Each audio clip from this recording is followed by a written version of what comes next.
You had a home in Kent, and what was the town? Gillingham. Gillingham. Kent. And so you were there with your mum and dad. Yes. Mm-hmm. And you were an only child. That's right. Mm-hmm. And so was Aunt Nell was there? Yeah, well, she was there sometimes because she was always working. That's my mother's eldest sister.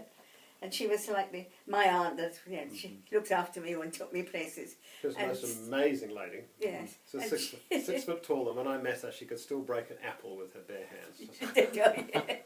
And she was a governess, wasn't she? She was that at one time, but when I knew her, she used to take over when people left their houses for the holidays, and she would take over to organise the house and do everything there. And on one occasion, she took me down, and it was a place where they had racehorses, and I was put on the back of a horse that had not quite made that thing, but he was in it and doing quite well. So excellent.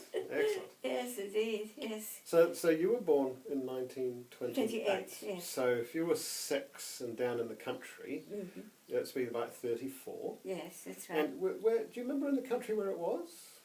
No, I don't. I don't remember that one. When you said country, would you still have been in Kent? Oh, no. No, the one down in Gloucestershire, I would think. Right, so the one with the things on my tummy. Yes. Yes, that was down there. Yes. So was it like a holiday home, or was it another place? Oh, no, it was another place. It was a friend's house, you see. Friends of your dad? Mum and Dad, yes. And they invited you down for holidays? Oh, yes. So I see. So, and then we used to have their children up till they had to live in the town, and they thought that was fantastic, yes. you know. Country and city. That's right, yeah.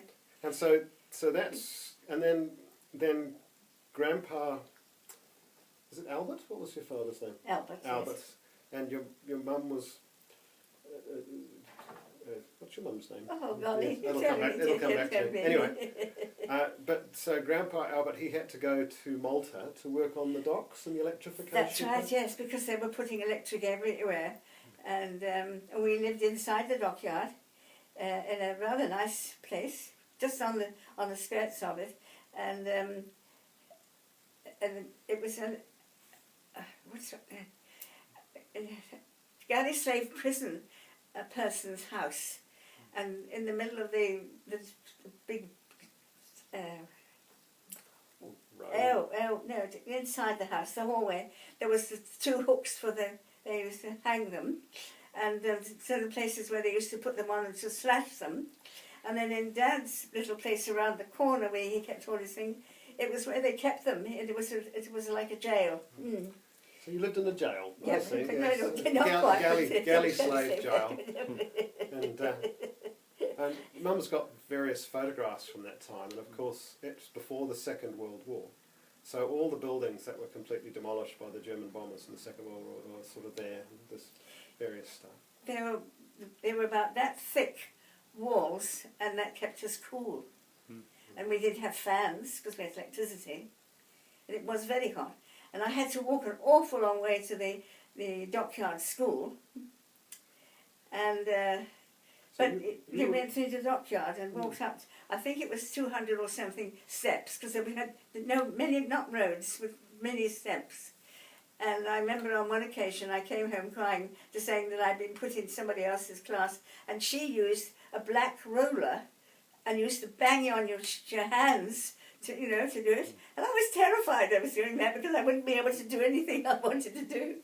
So my mother went up there and it got sorted out. Yes, yeah. your mum would sort out most things. So you're in the main harbour of Malta, is that Valletta? Well, no, we're in Sengler, which is off the main harbour, yes. And with the dockyard and things. And then the dockyard school was way up on a hill. So the dockyard, you see, was like, it was a whole community. And although it was a military dockyard, a lot of the people working there were non-military. So Grandpa Albert was not a military man, he was a professional electrician.